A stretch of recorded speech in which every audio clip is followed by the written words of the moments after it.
Welcome to Leadership Rewired.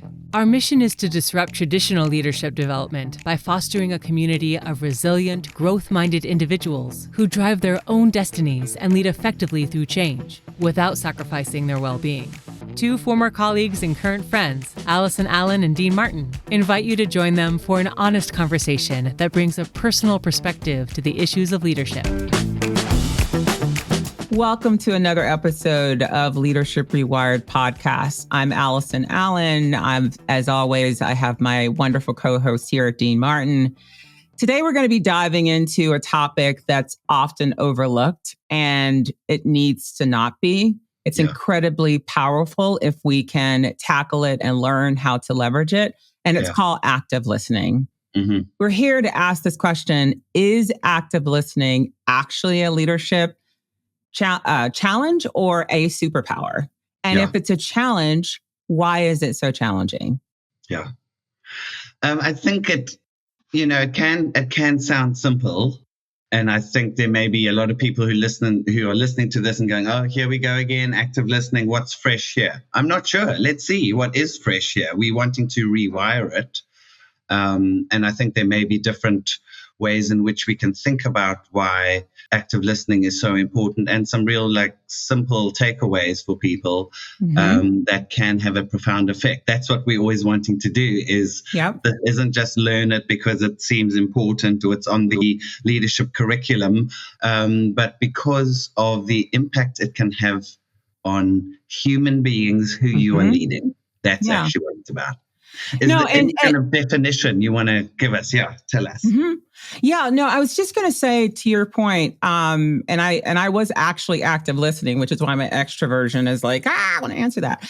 But I think the reason why it's important to be talking about it right now is that you have again, we talk about it every podcast. There's so many things that are coming at leaders right now within organizations, outside of the organization. And staying connected with your people is one of the most critical things you need to do. Again, and I know I say this, especially your top performers. And so if you're not staying connected with them, you're not hearing what they're saying. If you're not, hearing what's not being said, you're going to miss something.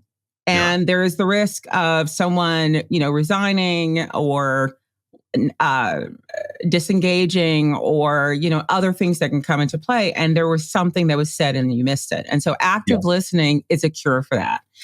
Don't think about it in the context of skill building. Think about it in the context of strategically connecting with your people. Just to get to a definition of what it is. It's not about hearing words. It's about engaging with the person sitting across from you and understanding the message. According to a lot of research, effective communication is really, if you think about it professionally and personally, the bedrock of successful relationships. Yeah. So if you can figure out a way to hear what people actually hear, what someone's saying to you, and then think about your response and respond in a way that meets that person where they are, that's active listening. Yeah.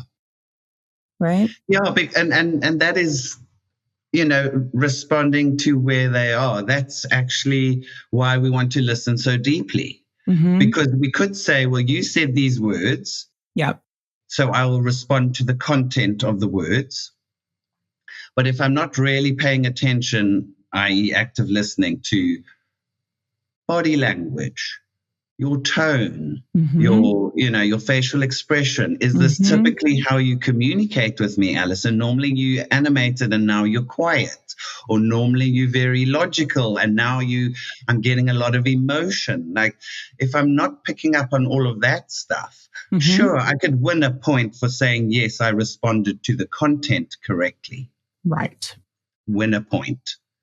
Have I really met you? Have I really found out where you are right now? That actually underneath your question is a very, very good idea that if I don't probe further, I'm not going to get.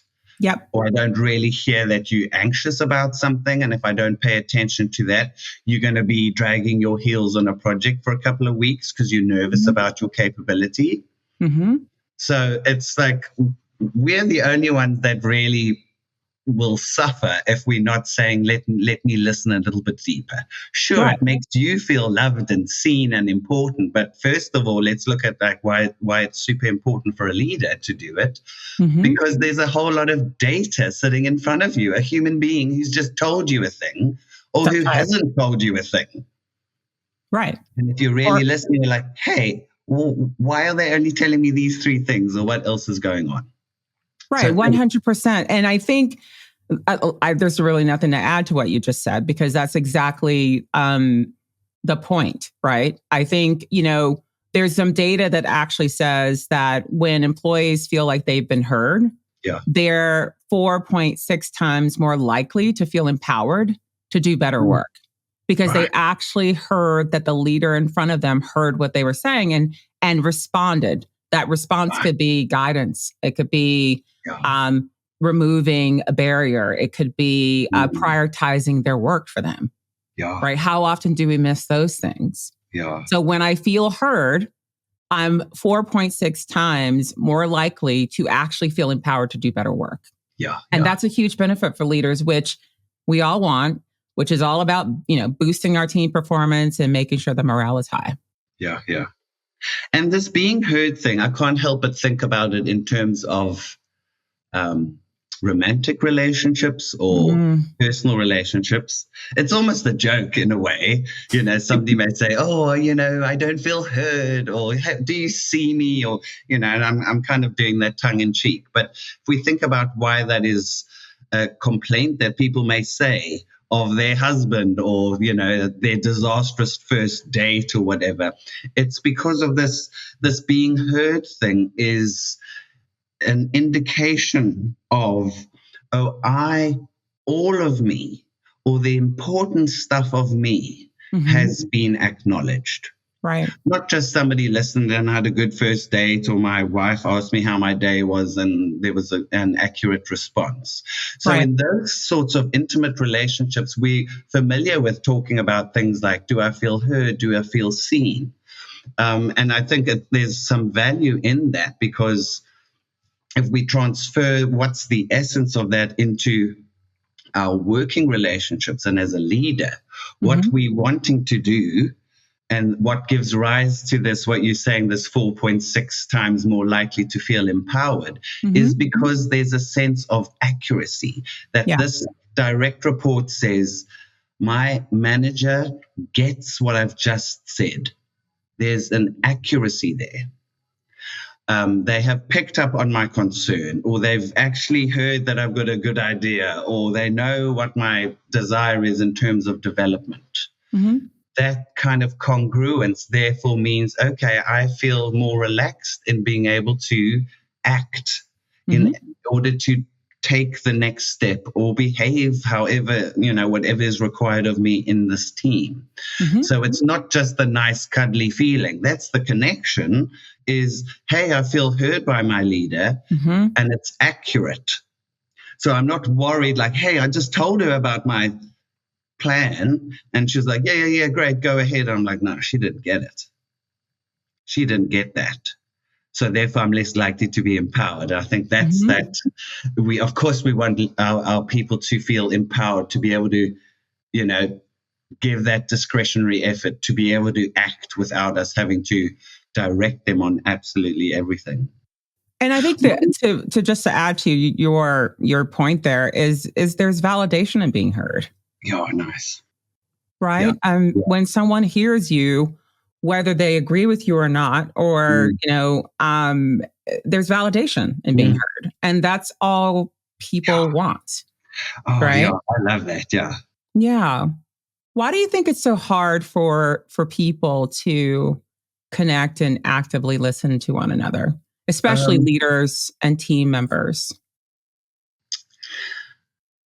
I think in some ways, firstly, it's not really, I think the potential power of it is undervalued,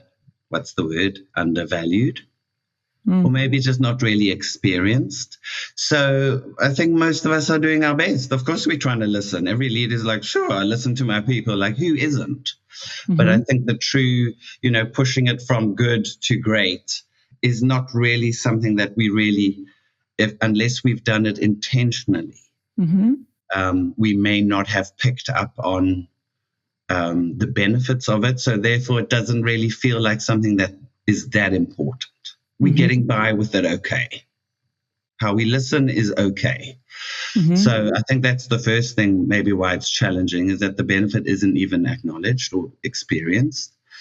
And then if we think about leaders, most are getting their, their days are typically full with activity and action, and there's pace. Even if you move at a good leisurely pace, there's still a lot to do, and active listening can feel passive.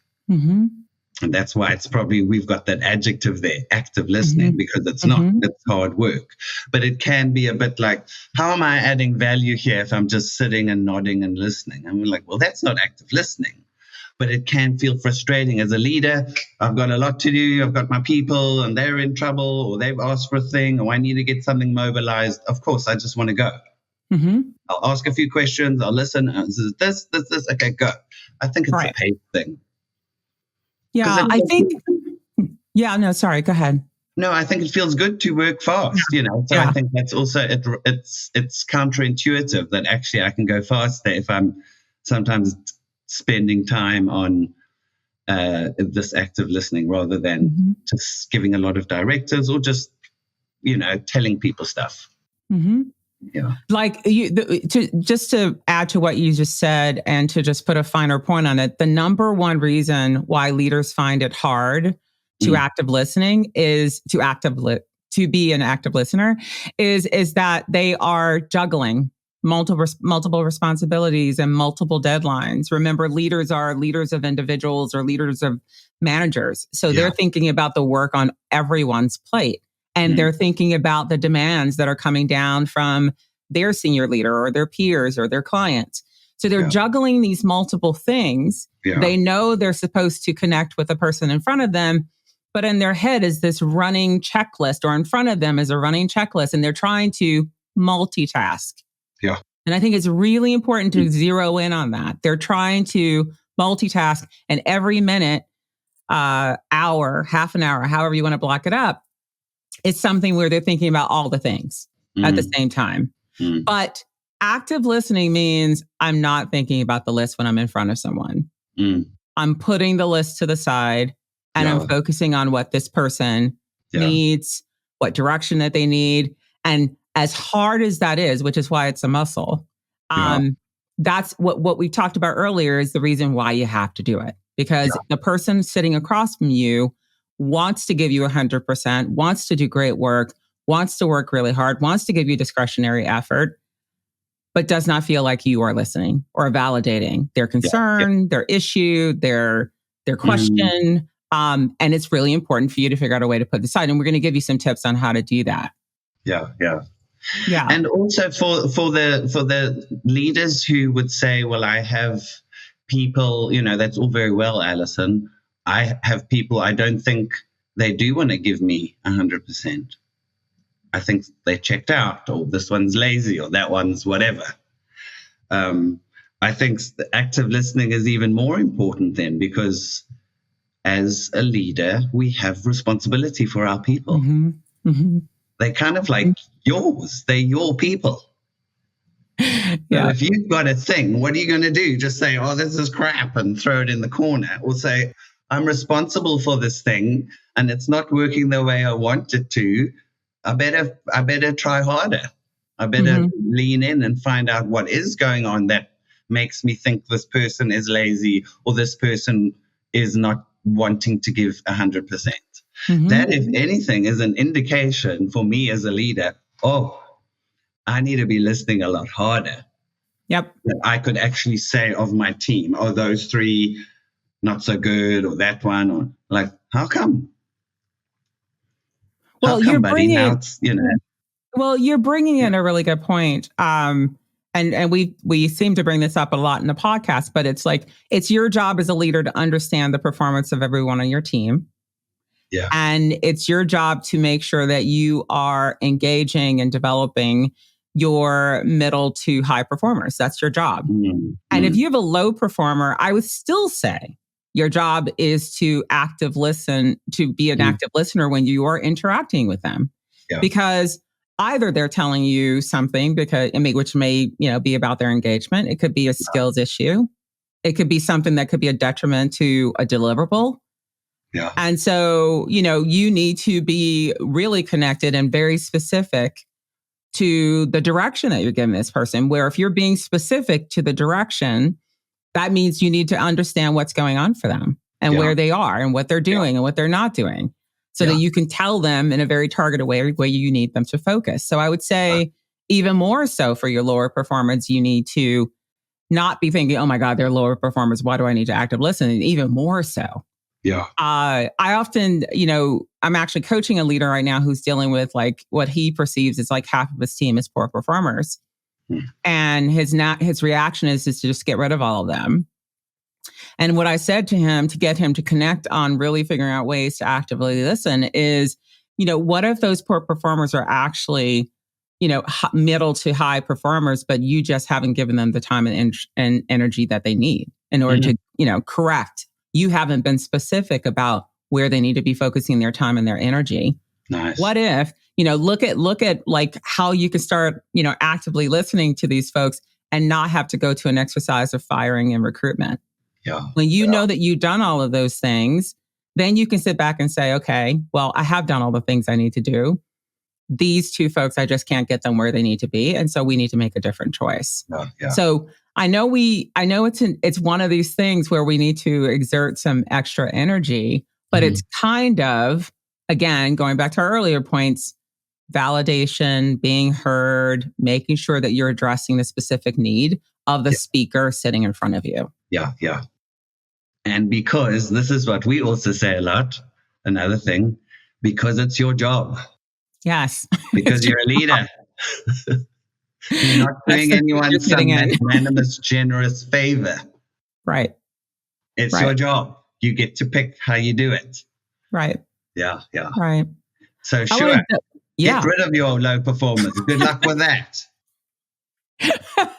How's that going to work out next time? Yeah. Yeah. I think to put a finer point on that, I think lower performers, and I think this is another podcast, you need to figure out what your role is in that situation. It could be them, but it also could be you. Yeah. I do want to just like double click on another aspect of active listening that I think is really important, and that is empathy. Mm-hmm.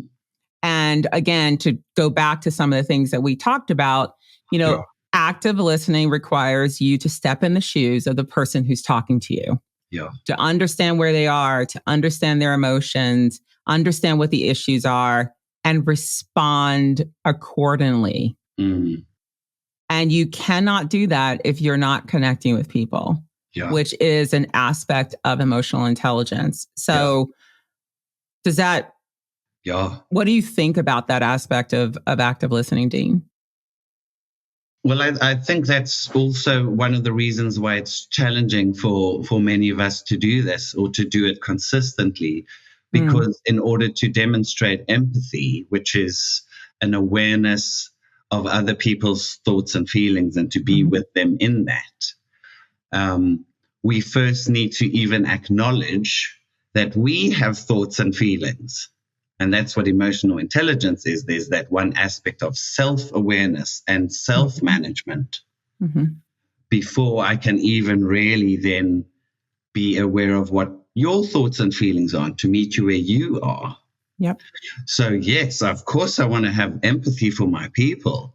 And if I'm not even aware of my state as a leader, that I'm anxious today, or this has been a terrible quarter and I'm floundering and I feel like I'm underperforming. It's very hard to set that aside, to pause that little story of ourselves when we're sitting in front of somebody, because this is so, it's like a preoccupation. Our own stuff is so big. Our own worries or thoughts or feelings or plans or whatever, so loud, it's really hard to dial that down and say, hey, right now, I've got a one-to-one with Allison. Let me meet her. It's because I haven't even met myself. I haven't even had a one-to-one with myself on the way in to say, How am I doing? So I think that's also a way in which we can develop and refine the way in which we are listening, is to start listening to ourselves as well. And I think there are always two things we're listening out for. There's content of a message, and then there's the emotional element of it. What is said, and then what's the underlying emotion? And we could do the same for us as well. What's on my plate right now? Oh, I've got this meeting, I'm going to do this. Okay, that's content. Can I also just pause for a moment and think, what's the emotion behind that for me? Am I energized? Am I excited? Do I feel breathless with anxiety? What's that? Because I need to acknowledge and pay attention to that before I could even then be able to meet with you and say, okay, tell me what's going on. Yep. And listen accurately to the content, because there's important data there, or facts or figures or things I must hear. And then also go, what's beneath that for Allison? Is there an energy that I want to harness? I'm now seeing an excitement in her about this vision. I want to get on board with that. Or I'm seeing a real, a disenchanted feeling around the team's goal. I need to address that. Right. Yeah. So that's, that allows us to be empathetic if we also have that awareness for ourselves. And you mentioned one-on-ones, and I think for that leader that is thinking about, like, I don't have time for this and so on and so forth. If you're having one-on-ones, that's exactly what you should be doing. Yeah. One-on-ones are probably one of the most strategic moments in which you can connect with people. And that one-on-one is supposed to be about the person sitting in front of you. So that's even more reason to start practicing. Yeah. Yeah. Right. Beautiful.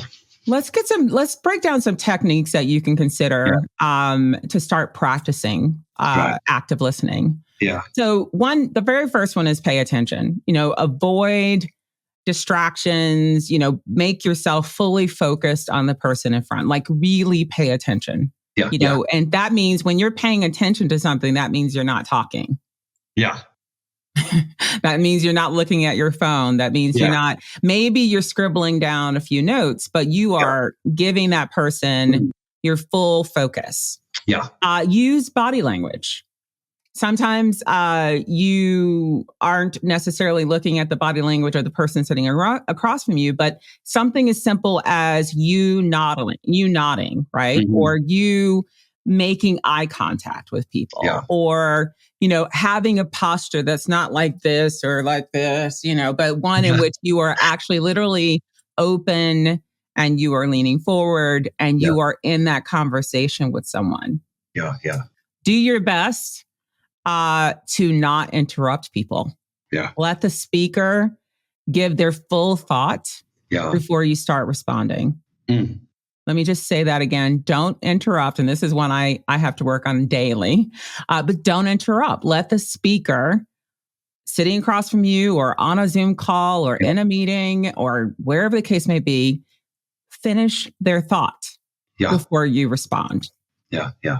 Another one that I really like is reflect and paraphrase. And the reason why I like this is that it's validation for the person that you actually heard them. Right. So again, you're letting that person speak. You're letting that person say something. You're taking that information in, and then you are paraphrasing what they said to validate that you actually heard them. That's not your answer to whatever they just said. That's just you going, let me just paraphrase what you just said, just so I can make sure I understand. Yeah. And then you say back to them what they said. Yeah. When they hear that, that's just sort of, again, so powerful. And if you didn't say it back, they're more comfortable with correcting just to make sure that you got the right angle. Yeah. And then the last one I use all the time is asking clarifying questions. When you ask a clarifying question, and by the way, clarifying questions are very different than let me ask a question. When you say to someone, I want to ask a clarifying question, is that okay? And they're like, yeah. You can ask things that sort of double down on key points in their message. Again, all 5 of these, pay attention, using body language, don't interrupt, reflect and paraphrase, and asking clarifying questions is really about you saying to the person sitting across from you that you heard them. Yeah. What's your favorite out of those 5, Dean? Which one do you use all the time? I wrote them down again. Well, I think, what is my favorite? I think the don't interrupt, and I would add on to that is even just hold some space for somebody to, that's a fancy way of saying like, keep the silence for even longer. So somebody finishes their thought and then be quiet for a second. Even then, sometimes, Allison, somebody will then have another run on thought and they'll give you a little bit more. So they're not interrupting. All of these 5, the paying attention, the body language, not interrupting, the paraphrasing, and the clarifying questions. I think for our listeners here, what's really helpful to refine this practice is to be explicit about it when you're doing it. That really helps to cement that behavior. And what I mean by that is almost to give like a narration of what you're doing before you do it with somebody. So do it in a natural way. Don't just to sound like some weirdo. But if you're having a one-to-one, you could even say to somebody, hey, let me just pack away my phone. I want to make sure that I'm giving you my full attention. The fact that you've even said that lets them know it's like a double whammy. Not only are you giving them attention, you're telling them, I want to give you attention. And it helps you to do it. You could even, maybe not with body language, but you could say, I really want to make sure I'm listening. So I might nod, I might make some notes. You can tell them. Maybe not the interrupting thing, but even the paraphrasing, or you said with the clarifying questions, you don't just ask the clarifying question. Say, may I ask a clarifying question? Yes. Or let me play back what I've just heard. That's paraphrase. So you're narrating it and then you do it. You say, may I do this thing? Then you do it. It's a double whammy. It's like a double blessing for the person on the receiving end. Yes. And it reinforces it for you. So they're starting to go, especially if this isn't something you've typically done a lot of with your people. We don't want them to think now you're weird, that now you're paraphrasing and they're like, what the hell happened to my manager? This feels contrived. Right. You set that intention and be explicit. Hey, I just want. This is really important. You were just talking to me about, how we're collaborating with that other team. I want to make sure I've heard you correctly. Can I just play back what I've heard? It's this, this, and this content. And you also may be feeling anxious. You're also frustrated about blah, blah, blah. Have I got you? What have I missed? So you always, even in the paraphrase, you're coming back with the content. Have I heard it accurately? And also the emotion. How do you feel about that? Is there anything else? And and with the clarifying question, I would add there such a lovely thing that we can ask of people, which requires courage because we don't typically do it. But is to even say, do you feel as though I've understood you? I typically don't really want to ask that because what if somebody says no? But actually, if I'm really trying to do active listening as a leader and we're just discussing this brilliant new project, why wouldn't I just say, hey, do you feel as though I've understood you correctly? Or I've heard your concerns, or you've been able to offer your ideas? Because I'd rather somebody say, no, you were kind of right on these 3 things, Dean, but actually the thing I really want to dig into is this. Oh, okay, let's get it right. That's okay. Yes. Yeah. And I think the thing, everything you just said, and I loved the way you went through that list again and, gave those questions that you can couple with the action. Which I think is super important. And there's a little bit of you being vulnerable as you are developing the skill around active listening, because it's not something, if you're not doing it now, it's not something like you just go in and put it on like a shirt and now all of a sudden you're doing it. So I really love those questions. And I also love that you keep, Dean, mentioning the one-on-one. If you're not having one-on-ones with your people, I would say start. And sometimes we have so many directs that we've got to have a one-on-one, every other week because we have so many people. But if we have a small team, I tend to meet with my leaders once a week. And it's really about them. And just to give you a tip there, I use like the first 5 or 10 minutes is really a check-in. How are you doing? Is everything going well? Is there, if I know about something with their family, I might check in with them. About 15 minutes of that meeting is their agenda. Yeah. And this is the perfect place where you can, again, just hear and respond. Or you can even ask the question, how would you like me to show up today? Is this, advisory, give you answers, that sort of 15 minutes is really about them. And then 5, I usually say something like, is there any feedback? Is there anything I can do to help you out? Is there anything else you need from me? Are there any challenges that you're running in that I can remove barriers? So it's 30 minutes. It's a time to connect. If you want Dean and I to spend some time on one-to-ones and structuring those and all the things, drop us a comment and let us know. But it's really important to use that one-on-one as the moment to develop the skill. Yeah. Anything else you'd add there? Well, I want to ask you, what benefit have you found when you ask people, how would you like me to show up today? Like as your advisor or as a colleague or somebody who's going to rescue you or whatever, like what's the benefit been? Well, the benefit there for me personally, and then I'll talk about what it is for the person sitting across from me, is that I don't want to always show up assuming I know what people need from me. And I also don't want to show up the same way, right? We talked about on the podcast, I can live in a world where we're ideating and, brainstorming all the time. And that may not be what people need. What they need is me to answer a question, yes or no, or move it to December instead of, delivering in June. Yeah. So I have found for myself, I don't make assumptions about what people need. Yeah. Right. Again, if I'm practicing active listening, which I really do try to do, I might actually need to pick up from the conversation what people need. But again, sometimes asking them will give them, again, more empowerment over the situation. And it demonstrates that I actually am willing to adjust to them instead of them having to figure out how to, be everything I need.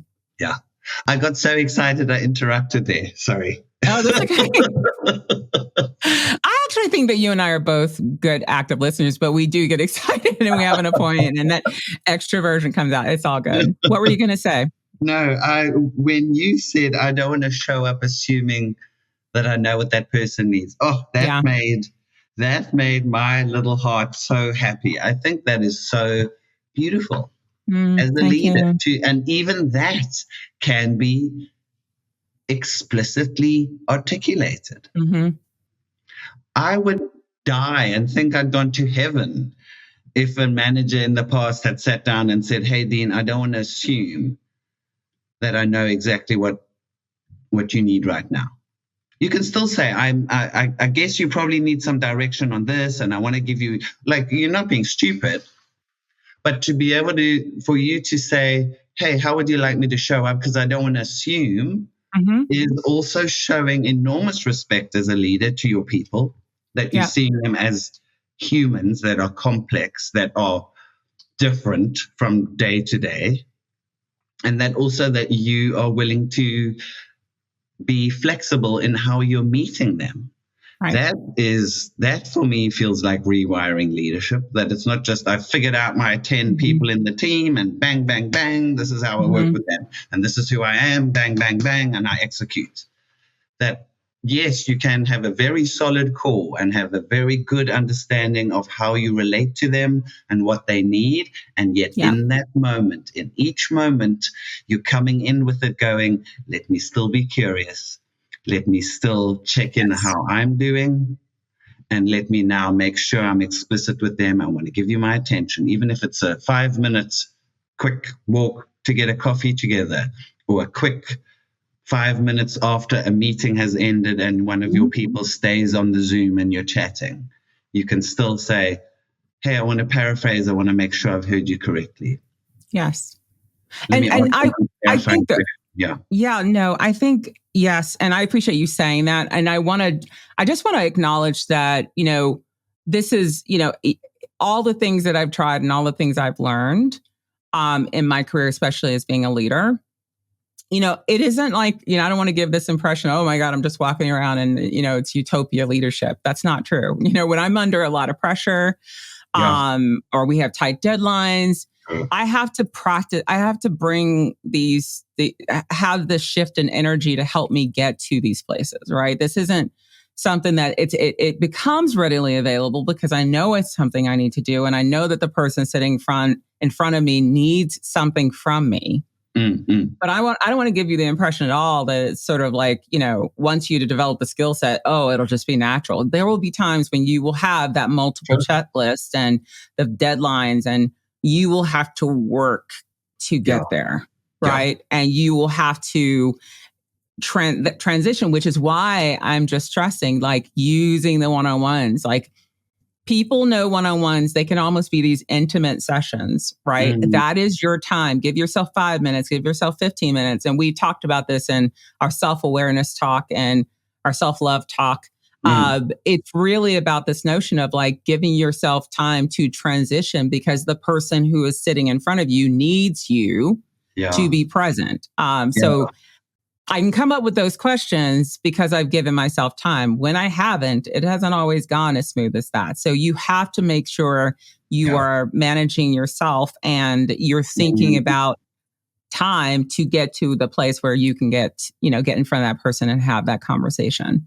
Just remember, it's not active listening isn't a one-time effort. It's not something that you just switch on. It's a continuous practice. And as you improve, you will have stronger relationships on your team. You will notice it. You will absolutely notice it. You'll have fewer misunderstandings. I think that's, if you're looking for motivation, look across your team. Is there constant misunderstanding of what you said and what people are doing? You'll have fewer misunderstandings. And I can't say it enough. You'll have a very motivated team. Because people will feel like what they're thinking about, what concerns them, the issues that they have, you are hearing and you are responding in a way that they can action something. Before we wrap up, is there anything else you would bring to that, Dean?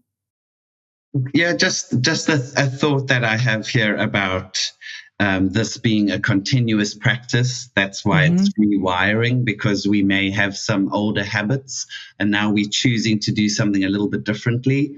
I think a way in which we can implement these techniques is, again, to be deliberate, and maybe even at the start of each week, look at 1 or 2 meetings and say, in each of these, I'm going to, change a little note in that meeting just to say, hey, clarifying question in this one, or this one, I'm really going to make sure I'm doing a paraphrase.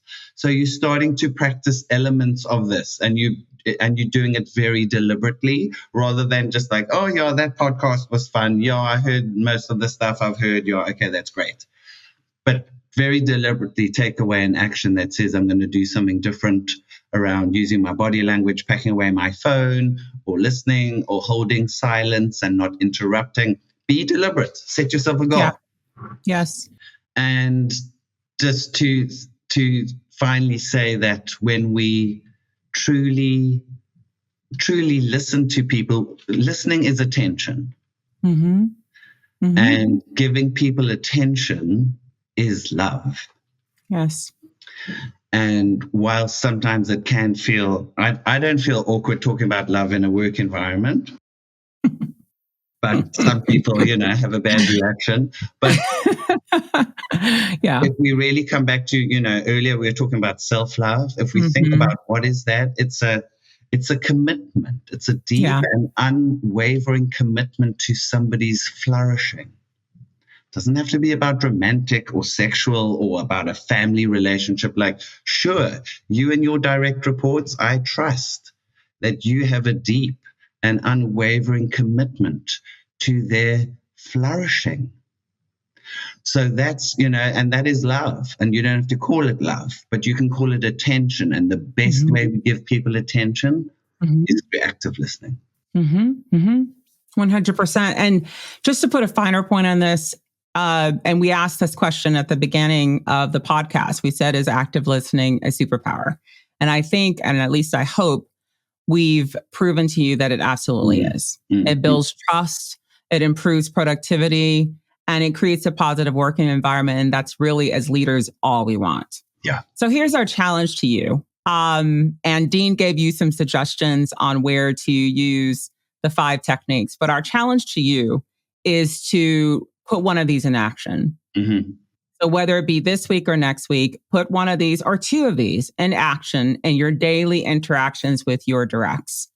And then notice the shifts in communication.